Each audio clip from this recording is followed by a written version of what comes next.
Buenas tardes, hermanos. Los invito a que oremos.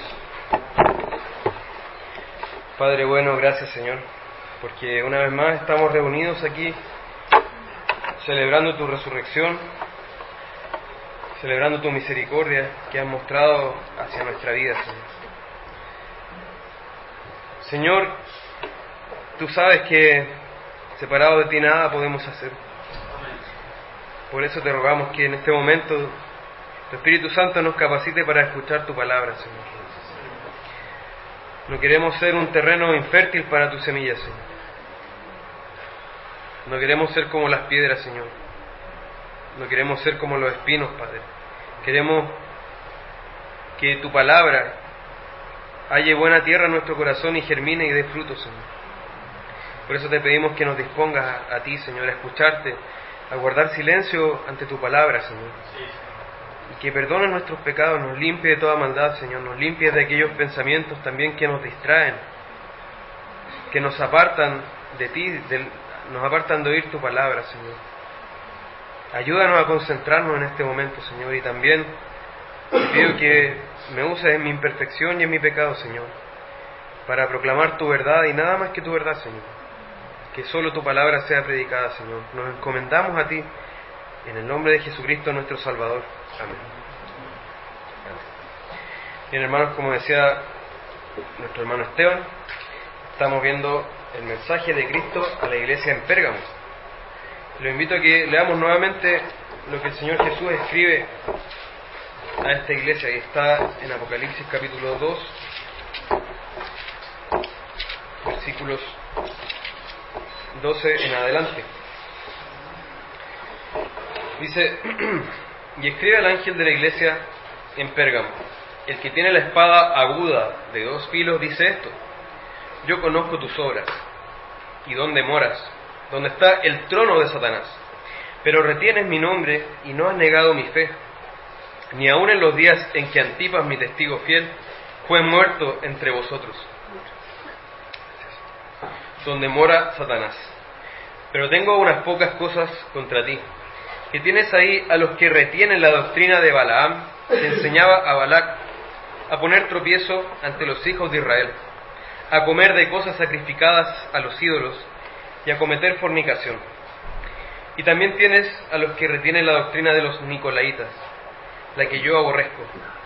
Por tanto, arrepiéntete, pues si no, vendré a ti pronto y pelearé contra ellos con la espada de mi boca.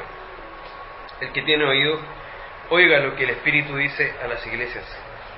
Al que venciere daré a comer del maná escondido, y le daré una piedrecita blanca, y en la piedrecita escrito un nombre nuevo, el cual ninguno conoce sino aquel que lo recibe. Y en la semana pasada, los que están acá y los que la vieron por internet, recordarán que hablamos sobre la ciudad de Pérgamo, ¿cierto? Hablamos que era importante conocer las características de esta ciudad, porque en el mensaje que Cristo le entrega a esta iglesia van muchas de estas características, ¿cierto? Su mensaje va relacionado con las características de la ciudad, lo que nos indica que Jesús conocía muy bien a la ciudad y también a la iglesia que vivía en ella. Y hablábamos que esta era una ciudad muy preponderante en la región, o sea que tenía una posición privilegiada, era una capital regional. De hecho tenía un procónsul, un gobernador provincial que tenía el poder de la espada, es decir, para decidir sobre la vida y la muerte de una persona. Tenía esa potestad. También era una ciudad profundamente romanizada, decíamos, una ciudad que se identificó con el Imperio Romano y con el culto al emperador. De hecho fue la primera en la región que levantó un templo a César, para adorar al César. O sea, reconoció que había divinidad en el emperador. Era una ciudad que entonces por Roma, por supuesto, fue muy hubo mucha simpatía desde Roma hacia esta ciudad, porque fue una ciudad que se sometió de buena gana al dominio romano. También hablábamos que era una ciudad profundamente pagana, porque era una ciudad que tenía muchos dioses, una ciudad politeísta que creía en muchos dioses y tenía templos para estos diversos dioses. Y veíamos que a Zeus y a Asclepio, que era el otro dios que adoraban bien preponderantemente, le decían Salvador. o sea, soter en griego. Entonces eran títulos que chocaban con los títulos de Cristo. Y a César, por supuesto, también le decían Señor, cosa que ellos sabían que no podían decir, porque solo Cristo era su Señor. Entonces, todas estas características, recuerdan que hablábamos que lo que hacían era poner una presión social sobre estos hermanos, ¿cierto? O sea, era una ciudad que humanamente era muy gloriosa, pero que para los cristianos que vivían ahí era muy problemática, porque todas estas características de la ciudad les ponían a ellos siempre un conflicto, una colisión con su fe. Entonces hacíamos un paralelo con nuestra propia realidad, ¿cierto? La realidad que vivimos nosotros como Iglesia Bautista Gracia Soberana aquí en Santiago, que también nos enfrentamos a diversas presiones sociales, a lo mejor no tan violentamente como ellos se enfrentaban, pero sí es notoria la diferencia entre los cristianos, entre quienes han sido regenerados por Dios y quienes aún están muertos en sus delitos y pecados.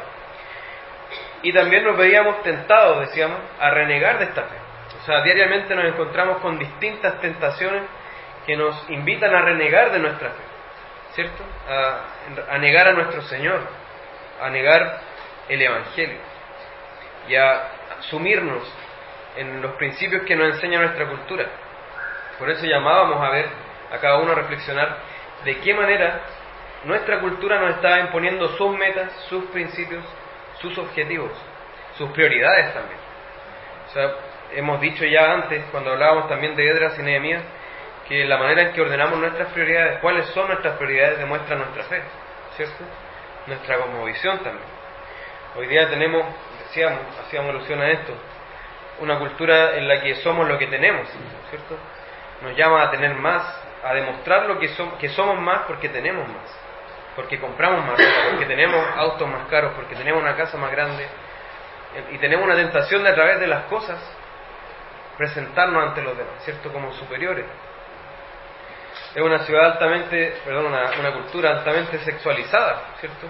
Una cultura que vive para el placer, que vive para el desarrollo personal, ¿cierto? Una palabra que ocupamos mucho hoy día, mi desarrollo personal, el desarrollo de mi personalidad, ¿cierto? Entonces, es una cultura que declara muy fuertemente que no hay vida más allá después de la muerte, que todo es aquí.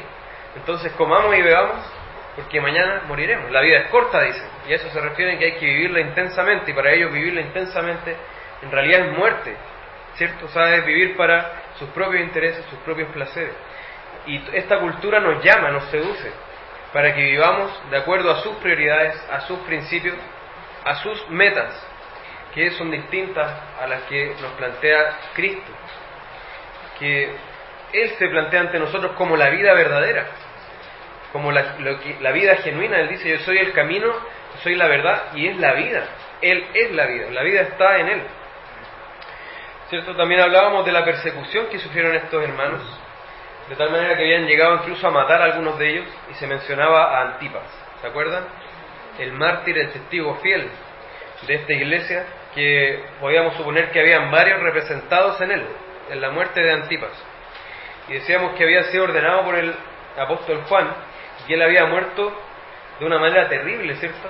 Asado dentro de un becerro de bronce ardiendo.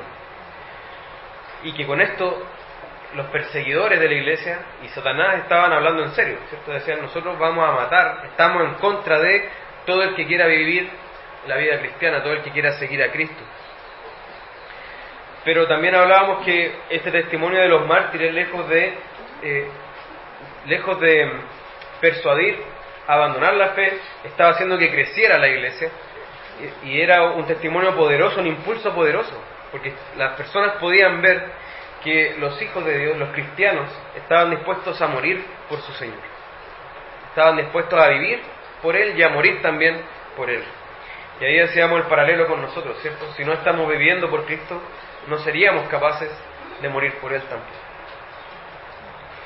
También hablamos de cómo el Señor Jesús se refiere a la ciudad, que dice que es la ciudad donde Satanás tiene su trono y donde vive Satanás. O sea, veíamos que esto era algo terrible y que a la iglesia podía darle mucho temor, porque lo que podían esperar con eso era persecución y muerte, ¿cierto? O sea, más oposición a su culto, a su vida cristiana. Pero junto con esto el Señor los consolaba y les daba una seguridad, les decía: sé dónde vives, conozco tus obras. O sea, con esto decía que él conocía directa e íntimamente, profundamente a la iglesia, que él estaba con ellos, que él no los había dejado solos, que él no se había olvidado de la iglesia en Pérgamo. Y además él decía que él es quien tiene la espada de dos filos afilada. Entonces él tiene el poder sobre la vida y la muerte, él el que va a hacer justicia también. Decíamos que ese poder de la espada afilada era el que mismo que salía en Romanos 13, cuando hablaba de las autoridades que tienen la espada, ¿cierto?, para castigar a los malos, pero que aquí era llevado a lo sumo, ¿cierto? El poder del Señor no tiene igual, y es de ese poder el que se deriva el poder de la autoridad, ¿cierto? Pero el Señor es quien finalmente va a hacer justicia y quien tiene el poder sobre la vida y la muerte. Entonces, con este consuelo, ellos podían ser fieles, podían estar tranquilos para vivir su vida cristiana mirando a Cristo y siendo fieles, sabiendo que el Señor es el que iba a hacer justicia, y el Señor estaba a cargo de todo y nada estaba fuera de su control. Su trabajo era perseverar y el Señor era quien realmente estaba gobernando la ciudad. Entonces terminábamos con un llamado a dar nuestra vida por Cristo, y decíamos que esto podía significar o vivir cada día de nuestra vida, ¿cierto? A lo mejor no nos iban a matar por nuestra fe, pero igual teníamos que vivir cada día de nuestra vida por Él. Eso era dar nuestra vida por Él, ¿cierto? O también podía significar que nos mataran por nuestra fe. Pero sea que viviéramos por Él o muriéramos por Él, teníamos que dar nuestra vida por Cristo. Entonces exhortábamos a consumirnos en nuestra ciudad, tal como lo hicieron los mártires fieles de Pérgamo. Ellos se consumieron en su ciudad, murieron en su ciudad, vivieron en su ciudad por Cristo.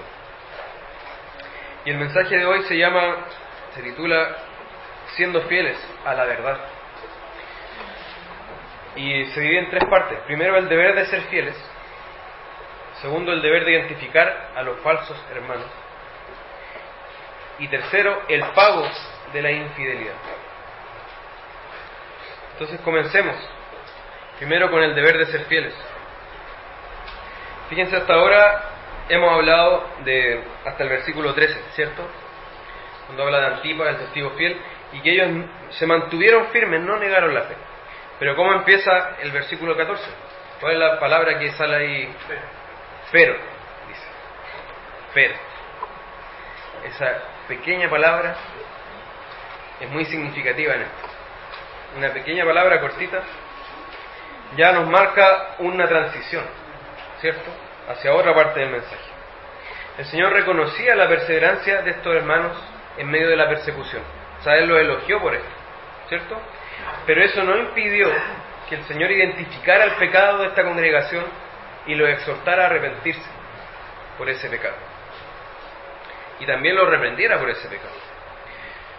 Entonces, el Señor no es como esos padres humanos, ¿cierto?, terrenales, que solamente ven las bondades de sus hijos, ¿cierto?, y elogian sus bondades, pero parece que sus defectos son invisibles para ellos. Bueno, yo creo que todos nos veríamos tentados a hacer eso, ¿cierto? Pero, por ejemplo, ellos no van a decir que su hijo es orgulloso, sino que van a decir que tiene un carácter determinado, ¿cierto? Él sigue con su convicción. O no van a decir que es mentiroso, sino que van a decir que él defiende su verdad hasta el final, ¿cierto? Entonces, tenemos esta debilidad de nosotros, como humanos, a defender, ¿cierto?, y a tapar los pecados y defectos de nuestros hijos. Pero el Señor no es así. El Señor elogia lo que su hijo hace, y a pesar de que Él mismo es quien les concede, ¿cierto?, esta gracia para poder obedecerle, pero no deja de reprender su pecado.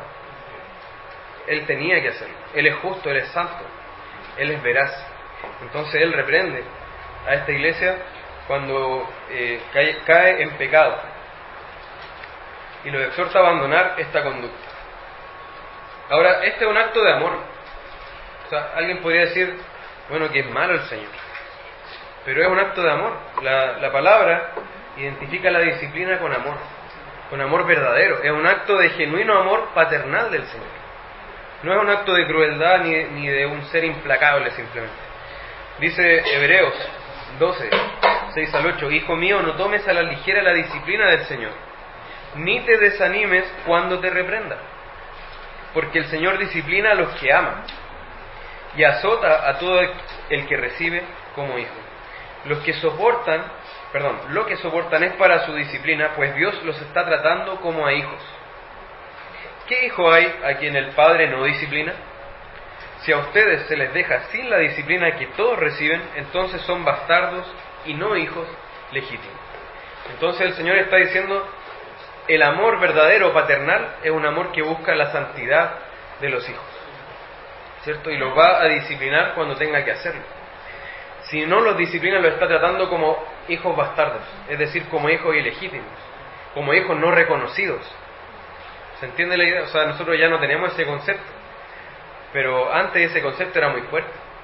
De hecho, los hijos ilegítimos o los hijos bastardos ni siquiera tenían herencia en algunos casos. Era como que no fueran hijos, y se decía que no tenían abuelos. O sea, eran hijos que avergonzaban al padre, o eran hijos de los que el padre no quería hacerse cargo. Pero está diciendo acá, si tú eres hijo, vas a recibir la disciplina del Señor. Y ese es un acto de amor de su parte. No te desanime, dice, cuando te reprende. Entonces, el pero del versículo 14 marca el paso del elogio a la reprensión. En efecto, el Señor dice después del pero, dice, tengo unas pocas cosas contra ti. O sea, ahí ya pasamos directamente a la reprensión. Ahora, el que fueran pocas cosas no significa que no tuvieran importancia.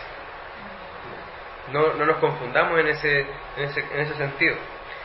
Porque luego les dice, arrepiéntete, pues si no, vendré a ti pronto.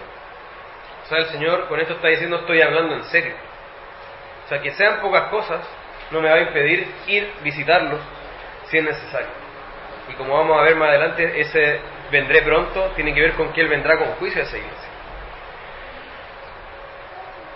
Además, afirma que son unas pocas cosas, ¿qué dice? Pocas cosas contra ti. Tiene un destinatario, esa reprensión. ¿A quién se está refiriendo esta reprensión? Se refiere a la iglesia, a la congregación de Pérgamo. Esto nos enseña un principio muy importante. En este pequeño versículo tenemos un principio muy importante. El Señor tiene a la congregación por responsable de guardar la verdad en medio de ella. Voy a repetir esto. El Señor tiene a la congregación por responsable de guardar la verdad. Aquí le acusa de retener a los promotores de falsas doctrinas. Se está dirigiendo a la congregación. Aquí debemos decir el pastor de una congregación, los pastores, porque creemos en la pluralidad de pastores, ¿cierto? Tienen una labor muy importante.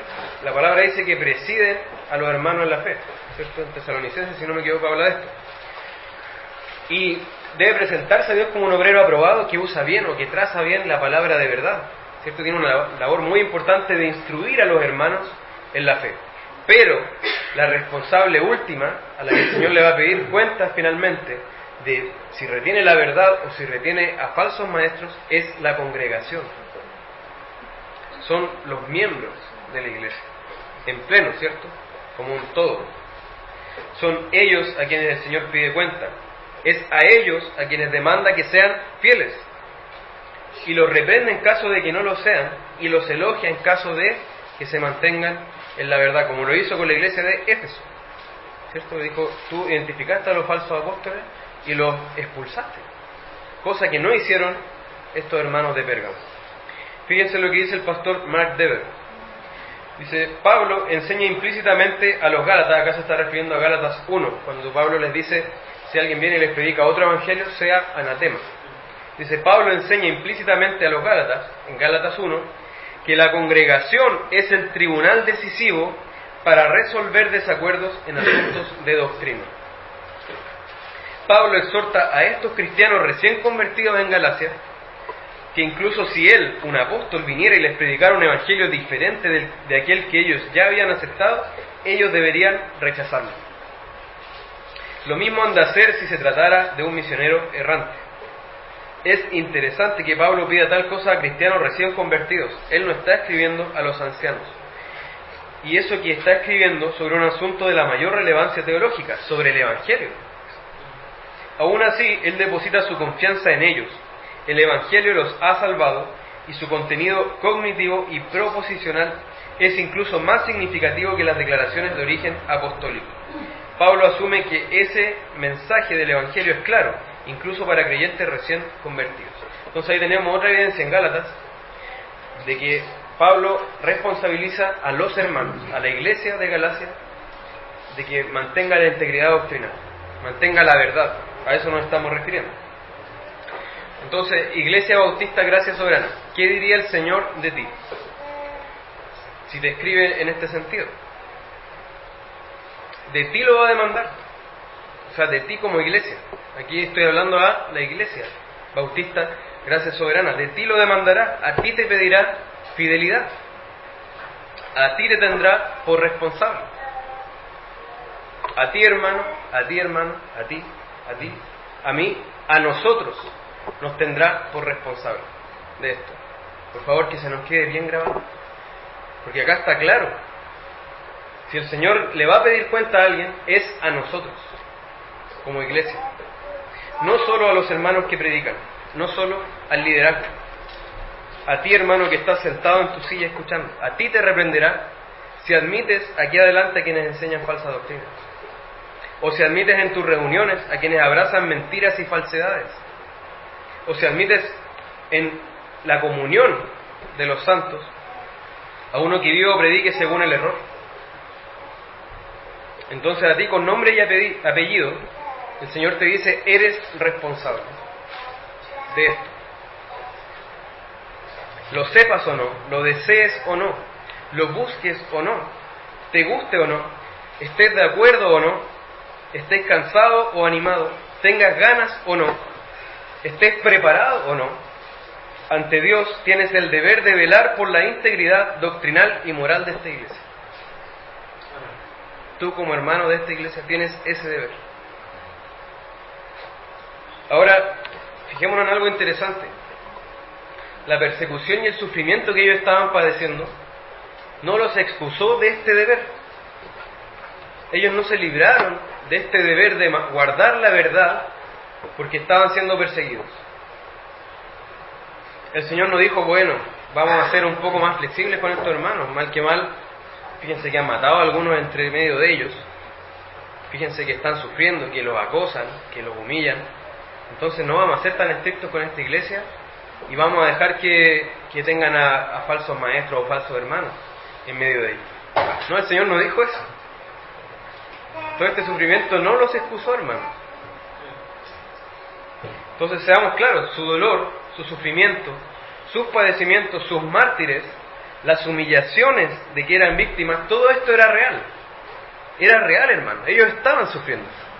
Sin embargo, esto no los excusó por su pecado de tolerar en medio de ellos a quienes enseñaban y vivían en el error.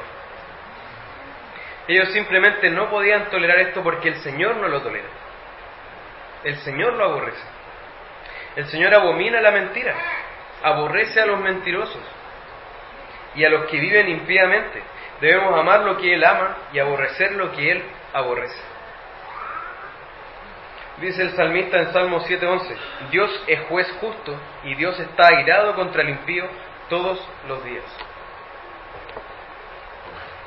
Si ellos no tenían excusa, con todo su sufrimiento y la persecución que padecían, ¿qué excusa tendríamos nosotros, hermanos? ¿Qué excusa tendríamos nosotros en nuestra tranquilidad, en nuestras comodidades, nuestros múltiples recursos y tecnologías? Ellos no tenían la Biblia compilada como nosotros, no andaban trayendo acá la Biblia, hermanos. Ábrala en Apocalipsis 2. No tenían eso, hermano. La mayoría de ellos ni siquiera sabía leer. No disponían de distintas versiones, de comentarios bíblicos, de estudios comparados, de editoriales completas destinadas a proveer de recursos bíblicos al pueblo de Dios. Nosotros sí. Tenemos millones y millones y millones, bueno, podríamos decir miles, para no ser tan exagerados, de horas de prédicas, de estudios, en audio, en video, libros, bibliotecas completas, y nuestras Biblias, y hasta nuestra Biblia en el celular. ¿Qué excusa tendríamos nosotros? Yo creo que ni siquiera nos atreveríamos a levantar la vista en ese caso, ¿cierto? Entonces, si ellos no tenían excusa, ninguno de nosotros podría alegar una excusa. Ahora, comprendamos algo también: el deber de mantener la integridad doctrinal, el deber de mantener la verdad en la congregación, implica otro deber, que es obvio, ¿cierto? Que es conocer la doctrina, conocer la verdad. Si no, ¿qué voy a defender? ¿Lo que se me ocurra? No, ¿cierto? Pablo dice que estemos unánimes en la fe del Evangelio, combatamos unánimes en la fe del Evangelio. Entonces, el deber de defender la integridad doctrinal implica el deber de conocer la sana doctrina, conocer la doctrina de las Escrituras y estar unánimes en esa doctrina, hermanos. Jesús dijo a los saduceos en Marcos capítulo 12: ¿no erráis por esto, porque ignoráis las Escrituras y el poder de Dios?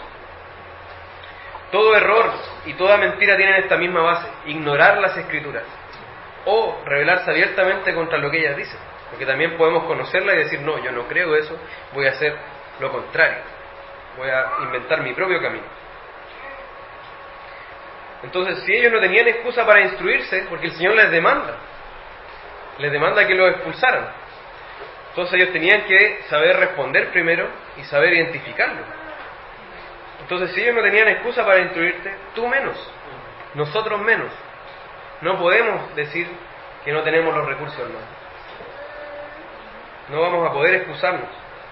Disponemos de una infinidad de recursos de buena calidad que ellos ni siquiera soñaron tener.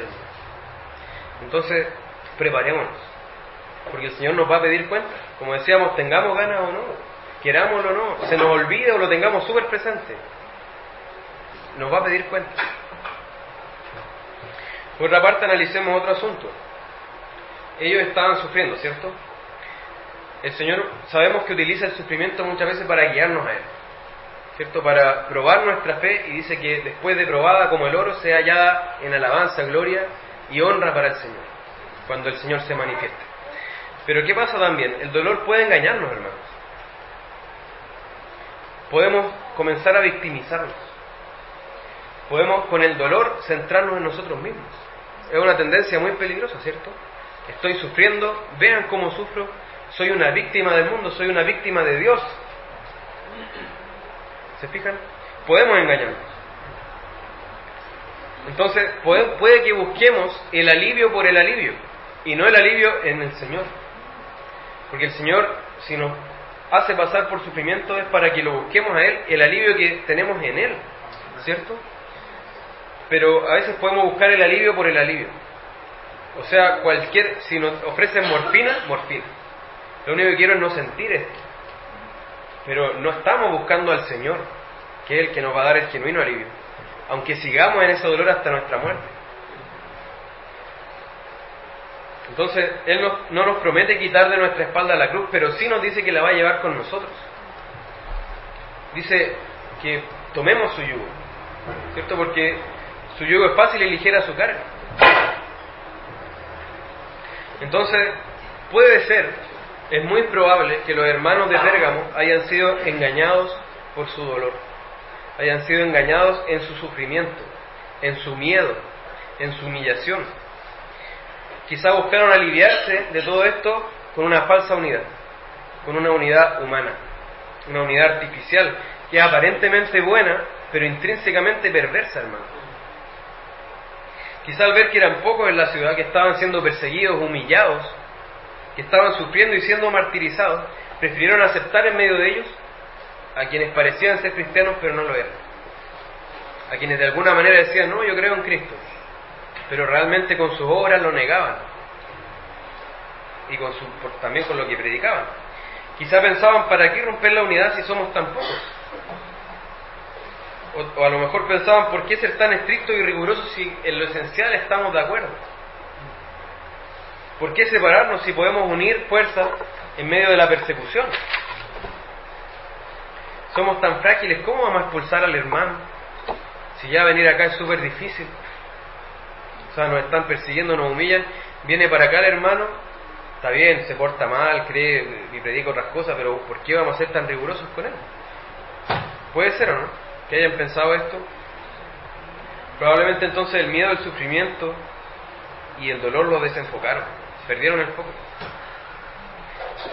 Pero debemos recordar nosotros que la iglesia es del Señor, que es Él el que determina quién está dentro y quién está afuera. La iglesia no es nuestra. Si fuera nuestra podríamos decir, ya, entra hermano, si no, igual nos caes bien, aunque predique esto distorsionado, igual, o aunque vivas de esta manera que no es de acuerdo al Evangelio, te admitimos.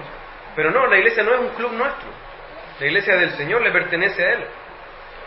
Quizá creyeron que su fuerza estaba en el número o en una unidad superficial. Podemos creer esto, ¿cierto? Que le haya pasado.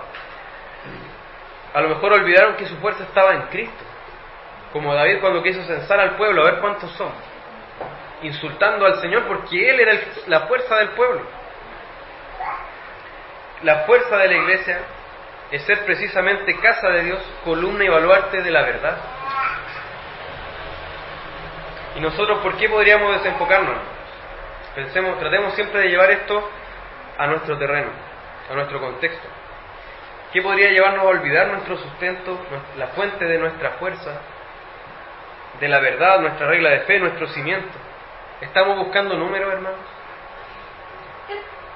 ¿Nos hemos lanzado en esa campaña de aparecer en una foto hartos y que se vea que no, si somos acá, si hay poroto acá? ¿Vamos tras la unidad artificial y humana? A lo mejor estamos cediendo pensando que somos pocos, los hermanos que creemos que la Escritura realmente es la palabra de Dios y que debe ser creída como tal y valorada como tal. Entonces, ¿para qué nos vamos a complicar tanto, hermano? ¿Nos estamos desenfocando o no, hermano? Pensémoslo, no estamos libres de esto. Recordemos que Pérgamo, y tal como otras iglesias, fueron fundadas por apóstoles o por delegados directos de los apóstoles. O sea, ¿qué mejores predicadores? ¿Qué mejores maestros? ¿Qué mejores pastores? ¿Somos mejores que ellos? Hemos sido llamados a glorificar a Dios a través de la predicación fiel de la verdad, ¿no? De amarnos unos a otros, de perseverar en su voluntad, predicando el Evangelio, consumiéndonos en esta ciudad en la que el Señor nos plantó. No olvidemos que nacemos de la palabra y que nuestra meta es Jesucristo. Eso decía Pablo.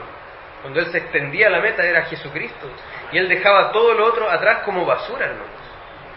Y no eran sus defectos, era lo que él creía que eran sus virtudes. Eso dejó atrás como basura, hermanos. Entonces todo lo que creamos, lo que veamos como fuerza que es humano, debemos dejarlo atrás, hermanos, porque nuestra única fuerza es Jesucristo. Entonces vimos el deber de ser fieles a la verdad. Ahora, el deber de identificar a los falsos hermanos. ¿Quiénes eran estos que estaban siendo tolerados y que no debían serlo? El Señor Jesús reprendió a los hermanos en Pérgamo y les dijo: tienes ahí a los que retienen la doctrina de Balaam, que enseñaba a Balac a poner tropiezo ante los hijos de Israel, a comer de cosas sacrificadas a los ídolos y a cometer fornicación. Y también tienes a los que retienen la doctrina de los nicolaitas, la que yo aborrezco. Fijémonos, hermanos, que acá hay un enlace indisoluble entre doctrina y práctica. Porque es la doctrina de Balaam. Pero ¿en qué se manifestaba la doctrina de Balaam? Fornicación, idolatría, participar del sacrificio a los ídolos. Eran actos. O sea, no pensemos en la doctrina como una nube, ¿cierto?, que nosotros miramos de repente y después vivimos otra cosa, sino que la doctrina está fuertemente enlazada con nuestra vida, hermanos. Si no, no la estamos aprendiendo bien. Entonces, estaban los que, por una parte, retenían la doctrina de Balaam. ¿Les suena Balaam? ¿Conocen a Balaam? ¿Han escuchado de Balaam? Está haciendo alusión, por supuesto, al falso profeta que está en el libro de Números. En pocas palabras, o sea, resumiendo, porque no vamos a ir allá en esta prédica a revisar precisamente esa historia, pero resumiendo, era un predicador a sueldo, un profeta a sueldo, una especie de mercenario espiritual, un profeta mercenario. ¿cierto?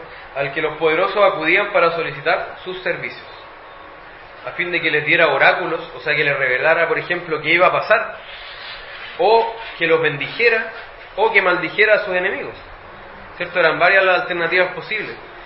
Balaam cobraba por eso, tenía su tasa de honorarios, ¿cierto? Quizás hasta les daba boleta a los reyes que iban. Entonces, era un profeta falso al que un rey de un pueblo enemigo de los israelitas, que se llamaban los moabitas, y su rey se llamaba Balac. Entonces fue este rey, Balac, y le pidió que maldijera a esos enemigos, que le eran tan molestos, que eran los israelitas. Entonces Balaam intentó varias veces maldecir y no le resultó. Le dio miedo también hacerlo. Y por supuesto Balac se enojó mucho por esto, el rey de Moab. Lo interesante es que este profeta mercenario, aún así siendo mercenario y siendo falso, hacía declaraciones que parecían ser muy piadosas. Por ejemplo, en número 23:8 dice: pero ¿cómo podré echar maldiciones sobre quien Dios no ha maldecido? ¿Cómo podré desearle mal a quien el Señor no se lo desea? Más adelante dice: ¿acaso no debo decir lo que el Señor me pide que diga? Qué piadoso Balaam, o sea, un profeta.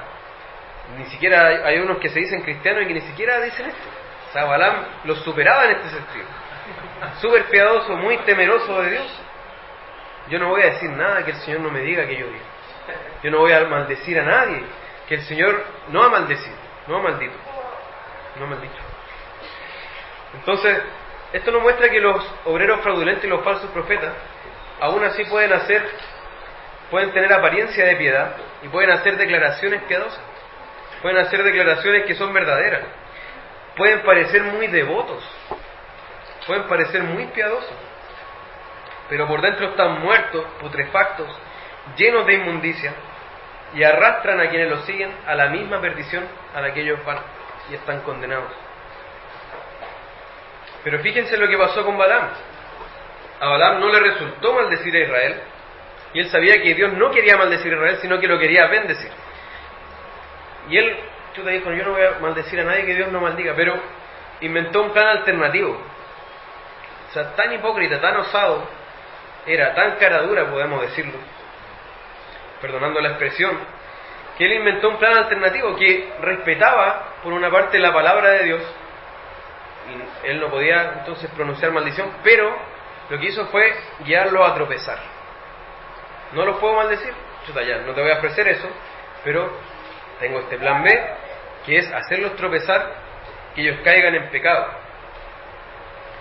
Entonces, ¿qué hizo? Las mujeres de Moab iban a seducir a los israelitas para que se casaran con ellos y dejaran a su Dios y se volvieran a sus dioses, ¿cierto? Y eso muy bien sabía Balaam que iba a destruir a Israel, ¿cierto?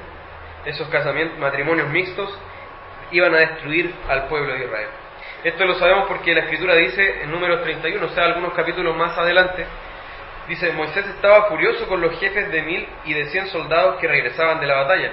¿Cómo es que dejaron con vida a las mujeres? Les preguntó. Si fueron ellas las que, aconsejadas por Balaam, hicieron que los israelitas traicionaran al Señor en Baal Peor. Por eso murieron tantos del pueblo del Señor. Ese día murieron 24.000 israelitas por caer en fornicación, y fue por el plan de Balaam de hacerlos tropezar. Le resultó el plan, murieron 24.000 israelitas. Entonces, por todo esto, Balaam en las Escrituras es un prototipo de falso maestro. ¿Se acuerdan que vimos que Apocalipsis estaba lleno de símbolos, de tipos, ¿cierto?, de imágenes? Y acá evoca a Balaam, que es la imagen del falso maestro. Entonces aquí Balaam está siendo usado para evocar la religión pervertida, la apariencia de piedad, el afán de lucro en las cosas espirituales, la perversión de la piedad, la deformación de la verdad, la decadencia moral y espiritual, la mezcla del pueblo de Dios con la adoración idólatra, recordando que Balaam quiso pervertir al pueblo de Dios con las mujeres de Moab. El resultado, como decíamos, fue muerte y ruina en Israel, pecado. él había hecho que los israelitas participaran en ritos de fertilidad de los dioses moabitas. Y sabemos que eso estaba acompañado de, no era solo idolatría, sino que era banquetes llenos de excesos y por supuesto de impurezas sexuales. Entonces la doctrina de Balaam, ¿con qué tiene que ver? Con una distorsión de la piedad. Afecta la santidad de la iglesia, del pueblo de Dios. Los involucra en inmoralidad sexual con mujeres paganas, comer alimentos sacrificados a los ídolos, y el culto a esos ídolos. Ese es el tropiezo de Balac al que se refiere acá. Y es el mismo que Jesús está denunciando que existe en la iglesia de Pérgamo. El apóstol Pedro, en su segunda carta, en el capítulo 2, habla de los falsos maestros. Fíjense lo que dice. Versículo 15. Han abandonado el camino recto, se han extraviado para seguir la senda de Balaam. El apóstol Pedro también se refiere a Balaam, hijo de Bosor, a quien le encantaba el salario de la injusticia, pero fue reprendido por su maldad. Su burra, una muda bestia de carga, habló con voz humana y refrenó la locura del profeta. Estos individuos son fuentes sin agua, niebla empujada por la tormenta, para quienes está reservada la más densa oscuridad. Pronunciando discursos arrogantes y sin sentido, seducen con los instintos naturales desenfrenados a quienes apenas comienzan a apartarse de los que viven en el error. O sea, los que recién están iniciándose en el camino a la verdad, los seducen. Les prometen libertad cuando ellos mismos son esclavos de la corrupción, ya que cada uno es esclavo de aquello que lo ha dominado. Eran personas dominadas por la idolatría, por la inmoralidad sexual, y que arrastraban a otros tras su error, en nombre de la libertad cristiana. Entonces Balaam era un concepto. La doctrina de Balaam era un prototipo de falsa doctrina acompañada de inmoralidad y de idolatría. Eso es lo que estaba reteniendo en su seno la iglesia de Pérgamo. Entonces, seguramente acá se trataba de falsos hermanos que invitaban a los miembros de la iglesia a rendir el culto a los dioses griegos y al emperador. A lo mejor se trataba de eso. Afirmaban ser cristianos, pero comían carne sacrificada a los ídolos. Pablo a la iglesia de Corinto le dice: no pregunten en el mercado cuando compren si esa carne fue sacrificada a los ídolos, pero si ustedes saben que fue sacrificada a los ídolos, no coman de ella. ¿Cierto? Entonces esto de la doctrina de Balaam los invitaban a comer carne sacrificada a los ídolos. Y recordemos que ellos hacían sacrificios a los ídolos y después la carne que quedaba, por supuesto era una ofrenda a Dios, pero a los dioses, pero la carne que resultaba de ese sacrificio se la comía, ¿cierto? En fiestas, en banquetes. Entonces a eso se está refiriendo acá. Entonces también recordemos que en ese tiempo a los dioses paganos ligado a ese culto había una prostitución religiosa. O sea, unas prostitutas sacerdotisas que al tener relaciones sexuales con ellas llevaban a un nivel de espiritualidad mayor o una experiencia espiritual mayor. Entonces también deben haberlos invitado a esta prostitución religiosa, a esta inmoralidad sexual. Ahora, sobre los nicolaitas, que también los menciona acá. Ya nos habló nuestro hermano Pablo cuando predicó sobre la iglesia de Éfeso, ¿cierto? Su origen, él mismo lo decía, no está muy claro. ¿A qué se refieren con nicolaitas? Pero hay algo muy claro, que el Señor dice: yo los aborrezco. Veamos acá, dice el versículo 15: también tiene a los que retienen la doctrina de los nicolaitas, la que yo aborrezco. Y el mismo capítulo 2 de Apocalipsis, versículo 6 dice: pero tienes esto, que aborreces las obras de los nicolaitas, las cuales yo también aborrezco. Es decir, había algo claro sobre los nicolaitas, que el Señor los abominaba, los aborrecía. Aborrece a los que siguen esa doctrina. Entonces, los comentaristas de estos pasajes definen a los nicolaitas como una secta que enfatiza la unión con la cultura, haciendo como una alusión a la libertad cristiana, ¿cierto? Entonces, una unión con la cultura pagana en base a una libertad mal entendida. que se permite realizar actos de idolatría e inmoralidad sexual, e invita a los cristianos a vivir de esta manera. Eso eran los nicolaitas. Por eso muchos comentaristas concuerdan en que los nicolaitas, en este pasaje de Pérgamo, son los mismos que los de la doctrina de Balaam.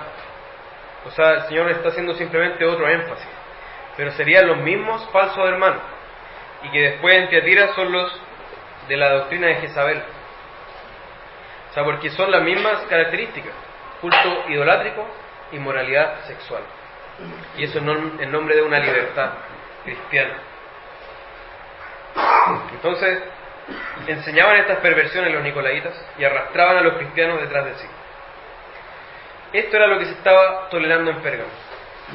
Fíjense lo que estaban tolerando estos hermanos en medio de su persecución. El Señor no podía pasar por alto esto, porque era aborrecible realmente. Él lo aborrece. No iba a permitir que su iglesia fuera contaminada con esto.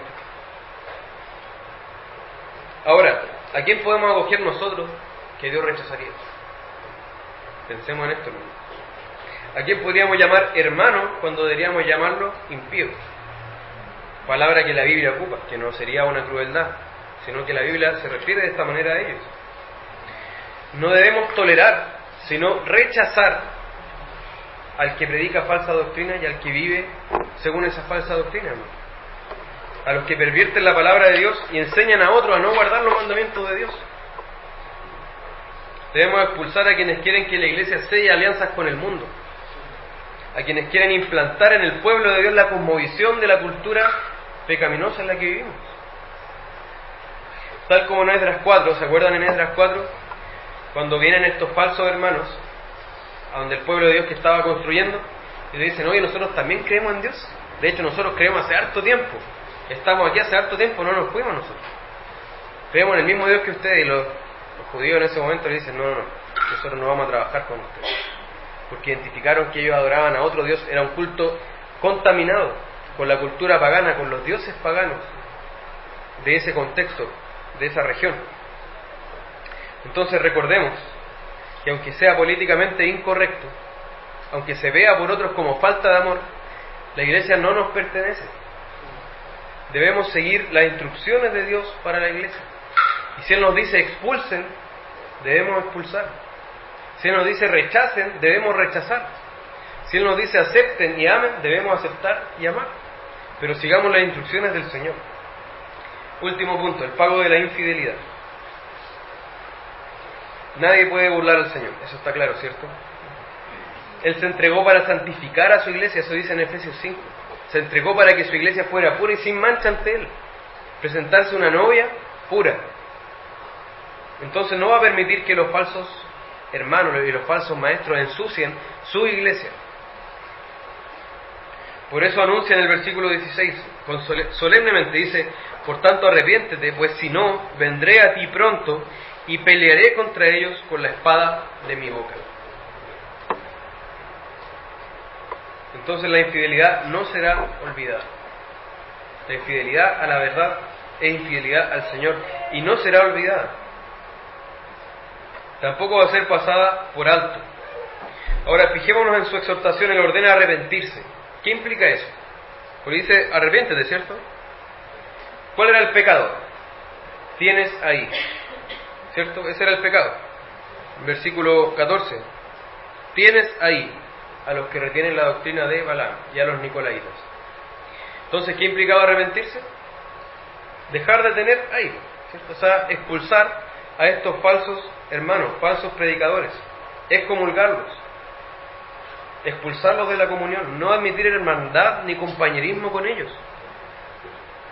En este caso, en eso consiste el arrepentimiento al que está llamado la iglesia de Pérgamo. Ahora, en este sentido debemos tener siempre presente que habrá hermanos que se van a oponer y que van a decir: hermano, eso es falta de amor. El Señor es amor, Dios es amor. Él dijo que vino a salvar, no a condenar, ¿cierto? Entonces van a apelar a un amor mal entendido. Van a confundir amor con indulgencia. Van a confundir misericordia con corrupción.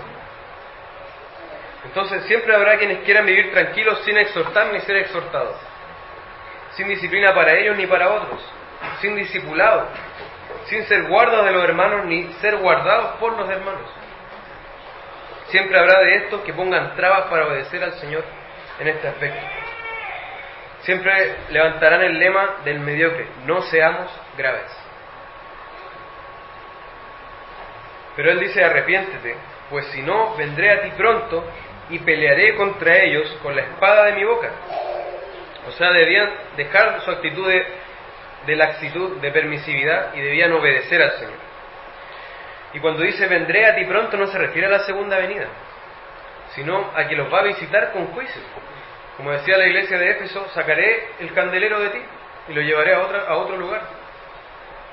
O sea, lo va a dejar de llamar iglesia, o va a disolver esa congregación de gente que ya no es pueblo de Dios, porque ha desobedecido al Señor y se ha rebelado contra su voluntad. Les está advirtiendo: antes de que yo los visite de esta manera, arrepiéntanse. La iglesia de Pérgamo entonces debía tomar esto muy en serio. El Señor le estaba poniendo una firma de que lo que está reprendiendo, Él lo va a castigar si es que no hay arrepentimiento. Como advierte Simón Kistemaker, llama a la iglesia al arrepentimiento, pero declara la guerra contra los nicolaitas. Luchará contra ellos con la espada de doble filo que sale de su boca, y con esta espada dará muerte a los malos. Y esto incluye a los nicolaitas y a quienes sean sus adherentes. Ahora, debemos saber que esto se lo dijo a la iglesia de Pérgamo, pero que también sigue vigente para nosotros hoy, lo que el Señor ha dicho. Debemos tomarlo muy en serio como iglesia bautista, Gracia Soberana. La iglesia pertenece al Señor y Él, el Señor, está en guerra contra los falsos maestros que operan al interior de sus congregaciones. Nuestro deber es ser fieles, identificar a esos falsos hermanos y esos falsos maestros y expulsarlos de medio nuestro. Tenerlos aquí no es amor, hermanos. Tenerlos aquí es rebelión contra Dios. Abrazar lo que Él aborrece es rebelarse abiertamente contra el Señor. Si no nos arrepentimos, si estamos haciendo esto y no nos arrepentimos, el Señor vendrá en breve contra nosotros, tal como prometió hacerlo con la iglesia en Pérgamo, y manifestará su juicio en medio nuestro. Entonces es realmente solemne, muy serio, y es de vida o muerte. Como reflexión final, hermanos, el Señor nos ha llamado a ser fieles a la verdad. Y en este deber no tenemos excusa. No tenemos. Es intransable, impostergable, irrenunciable, ineludible, imposible de evitar. No tenemos cómo hacer el quita a este deber, hermanos. Entonces, hoy recibimos diversos llamados a la unidad, pero es una unidad humana, artificial. ¿Cierto? Una unidad que no se basa en la verdad. Una unidad que se basa en transar aspectos centrales de nuestra fe. Y todo esto en nombre de un amor mal entendido. La unidad cristiana no es por afinidad de intereses. No es por gustos comunes. No es por emociones que concuerdan. No es porque me cae bien o porque lo paso bien con el otro. La unidad cristiana se produce porque Cristo derramó su sangre por la iglesia.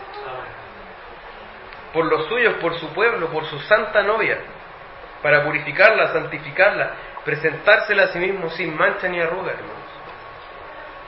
Y porque el Espíritu aplica esa obra redentora a nuestras vidas. Nos regenera, nos transforma, nos salva, nos une en una comunidad de fe. Nuestra unidad se basa en esa obra sobrenatural de Dios y no en nuestros gustos e intereses humanos, personales. Y paradójicamente, hermanos, muchas veces el amor al hermano va a implicar expulsarlo. Muchas veces el amor al que está en medio nuestro congregándose va a implicar decirle: hermano, tú estás mal, y si no te arrepientes vas a tener que salir del medio nuestro. Porque lo que nos importa no es mantener un ambiente de simpatía, que por supuesto es deseable, pero si el hermano no quiere someterse a la palabra de Dios, es nuestro deber como iglesia advertirle, y si no se somete a la iglesia, expulsarlo. Una vez más repetimos, la iglesia no nos pertenece, no es nuestra, es de Dios y se rige por sus reglas, es su concepto de amor. El amor a Cristo al hermano y al hermano demanda, entonces, que excomulguemos a los falsos, a los que enseñan falsas doctrinas, a los que viven impíamente. No porque somos mejores que ellos, sino porque Dios lo demanda y porque Dios lo aborrece. Hermanos, un poco de levadura leuda toda la masa. Si cedemos 1 centímetro al pecado en medio nuestro, se va a tomar 10 kilómetros. El pecado no perdona en ese sentido. Entonces no juguemos con esto. Por último, hagamos una pregunta difícil. Hay que hacerse esta pregunta. Porque uno cuando ve esto siempre dice, hay otros. Pero ¿deberían expulsarme a mí, hermano? ¿Deberían reprenderme a mí? ¿Estoy haciendo algo? ¿Estoy viviendo de alguna manera? ¿Estoy ensuciando el testimonio del Evangelio de alguna manera en que deberían reprenderme a mí? Como la iglesia de reprenderme a mí o expulsarme a mí. Ahora, sea afirmativa o negativa la respuesta, debemos volver una y otra vez al Evangelio. No hay otra solución.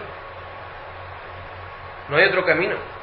Volvamos una y otra vez al Evangelio para perdón de pecados, para vida eterna, para ser lavados en la sangre preciosa de Cristo. Vengamos una y otra vez a los pies de esa cruz en la que hay salvación y vida eterna. Es nuestra única esperanza, hermano. Es la única vida verdadera. Entonces, con esto en mente, seamos fieles a la verdad. Permanezcamos fieles a la palabra que el Señor nos ha revelado y expulsemos, si es necesario, aunque sea con un dolor muy profundo en nuestro corazón, a quienes no se quieran someter a nuestro Señor y a su palabra. Amén. Oremos. Padre Celestial, tu palabra es muy clara, Señor. Ayúdanos a ser fieles a la verdad. Señor, es difícil en una cultura que malentiende el amor, que ha deformado el concepto de amor. Y también es difícil porque sabemos que nosotros mismos somos pecadores, Señor. Y que no somos mejores que quienes tú no has redimido, Señor. Quienes no han sido salvados. Hay muchas cosas que nos impiden cumplir con este deber, Señor, pero tú nos llamas a hacerlo y nos vas a tener por responsables de esto que tú nos has dejado en tu palabra. Por favor, ayúdanos como iglesia a prepararnos, a conocer tu verdad, a conocer la doctrina de las Escrituras, Señor. A identificar a quienes sean falsos, Padre, y a quienes van a destruir tu santa iglesia que tú has lavado y que tú has purificado. Aunque sabemos, Señor, que nunca lo lograrán del todo, Señor, porque las puertas del Hades no prevalecerán contra la iglesia, Señor. Y tu iglesia resultará victoriosa porque tú le has regalado tu victoria, Señor. Gracias por tu amor, gracias por tu palabra y gracias también por la comunidad en la que estamos, Señor. En el nombre de nuestro Salvador. Amén.